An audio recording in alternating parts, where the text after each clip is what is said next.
말 정말 이 하수도 좋거든요. 그런데 내가 정말 아끼는 사람한테도 팍팍 쏴버리는 게 또 개띠야. 의외로 직성적인 게 있어요.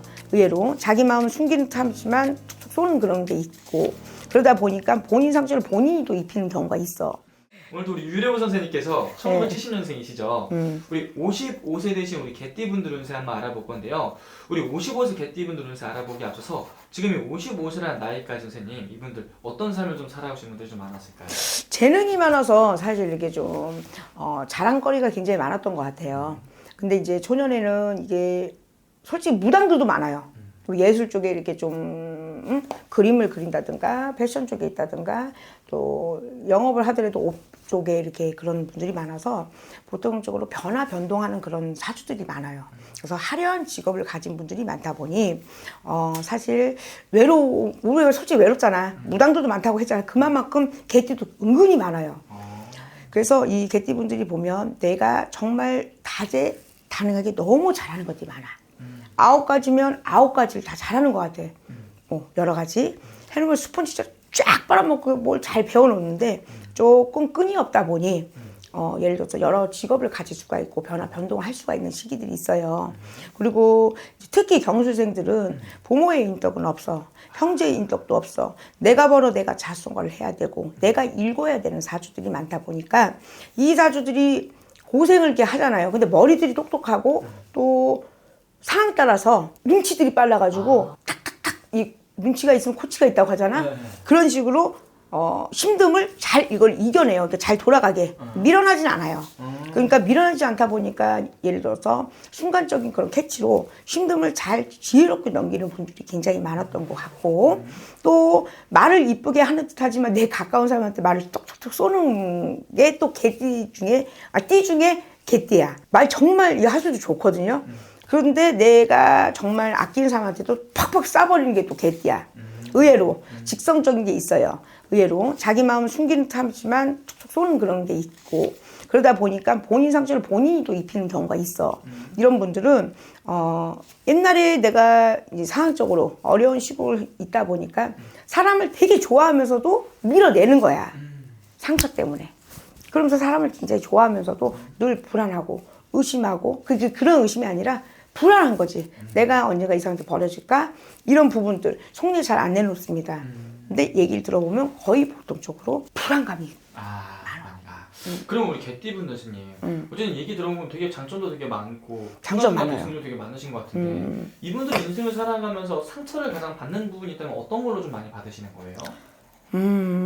부모의 일단은 우리가 이제 뭐 가족의 조직 생활에서 가족의 그 조직 생활에서 뭔가 윤택하지 못한 그런 생활이 이루다 보면은 어릴 때부터 객지에서 나와서 풍파를 겪는 경우들이 굉장히 많거든요. 근데 머리들이 똑똑하다고 했잖아요. 순간적으로 캐치도 좋고 눈치가 좋다 보니까 잘 사람들하고 이루어지는 그런 캐들이 많아요.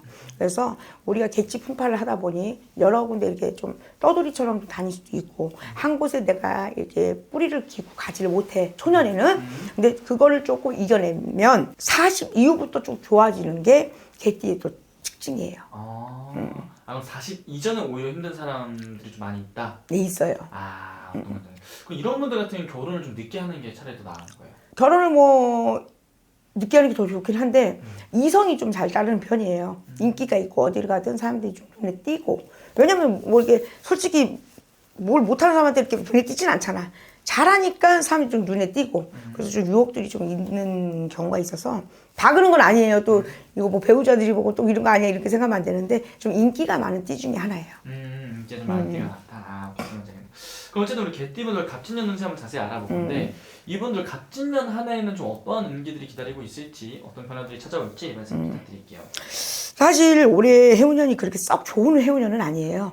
인간관계도 그렇고 간제 구설도 좀 들어오는 해가 좀 들어와 있어서 작년에서 올 넘어오는 시기가 무척 어렵고 힘들었을 거예요.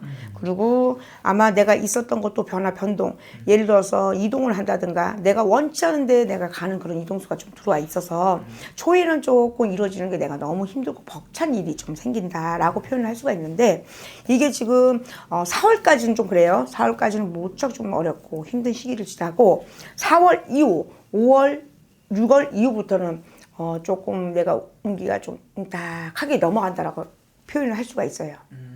그러면 이분들은 하반기에 오히려 좀 네네, 하반기에 풀린다. 좋아요. 그래서 올해는 사실 시술이나 수술이나 정말 수술은 조금 있다라고 저는 보거든요. 그렇기 때문에 이런 운기 때는 뭐 예를 들어서 그 전에 좀 안 좋았다. 그럼 병원에 가셔서 떼우는 게 좋고 아마 실수가 보통적 있다고 저는 봐요. 그러면 선생님 이분들 좀 이 하반기에 들어서서 좀 운기가 좀 풀린다고 했는데 그때부터 해서 이분들 좀 기대해봐도 좋은 부분은 좀 어떤 게 있나요? 일단은 올해는 무조건 이동수가 무조건은 아니지만 한 80% 70% 이동수가 있을 거예요. 이동의 변동수가 있기 때문에 초에 이동을 하는 것은 조금 어렵고 그러니까 좋은 데로 가는 게 아니라 4월 이후에 움직이는 건 굉장히 좋아요. 그래서 만약에 내가 이동수를 염두하고 있다, 생각하고 있다, 고민하고 있다면 4월 이후에 가는 걸로 생각하시면 되는 거고 먼저 이동을 했다 그러면 조금 불편한 시기가 좀 있으니까 4월 이후를 기대해 보시면 괜찮을 거예요. 4월 이후를 오케이. 그럼 이분들은 선생님 말한 대로 좀 이런 변동을 좀 하려고 주려고 한다 이러면은 뭐 새로운 걸 시작을 하려고 한다 이러면 선생님 말씀해 주신 대로 4월 이후에 하는 게 좋겠네요. 그렇지. 초에는 절대로 운기가 없어서 이게 따라주는 운기가 내가 너무 어려워. 예를 들어서 뭐 사업을 했다. 그럼 대출에 좀 받아야 되잖아. 그럼 거기서도 막아지고 이상하게 조금 따라주는 게 좀 힘드니까 조금 초에는 내가 느슨하게 가자라고 생각하시면 5월 이후에는 자꾸 금싸라기가 보이는 거 보니까 조금 풀린다는 얘기겠죠. 갑자기 영이 딱 떠, 금싸라기가. 그래서 조금씩 나한테 운기가 좋아지는 운기다라고 보시면 됩니다. 오케이, 알겠습니다. 어쨌든 같은 한 해 우리 개띠분들 또 좋은 기운들 또 하반기부터 해서 좀 많이 들어온다 하니까 그 기운들 잘 이용했으면 좋겠고. 네. 추가적으로 특히 구설수 올해 진짜 조심하셔야 돼요. 구설수. 이미 구설수가 있거나 간제가 있는 분들은 초에 너무 이루려고 하지 마시고 풀려고 하지 마세요. 일단은 이미 구설수가 있어서 해결을 하려고 들면 오히려 그게 더 엉켜지고 실타리가 풀리지 않거든요. 그래서 3월 이후에 그걸 조금 뭐 간제나 구설이나 그런 시기들을 풀려면 하여튼 5월은 넘으셔야 내가 사람들하고든 뭐 변호사든 예를 들어서 간제 시끄러운 게 조금 풀려나가고 이득이 되는 일이 더 많습니다. 급하게 가지 마세요. 오케이, 알겠습니다. 오늘도 좋은 말씀 또 감사하고 오늘 말씀해 주신 게 또 띠만 보고 말씀해 주신 거잖아요. 그러니까 자세히 궁금하신 분들은 개별 상담 통해서 또 물어보는 게 또 제일 정확하겠죠, 선생님? 네. 알겠습니다. 좋은 말씀 감사합니다. 네. 힘내세요.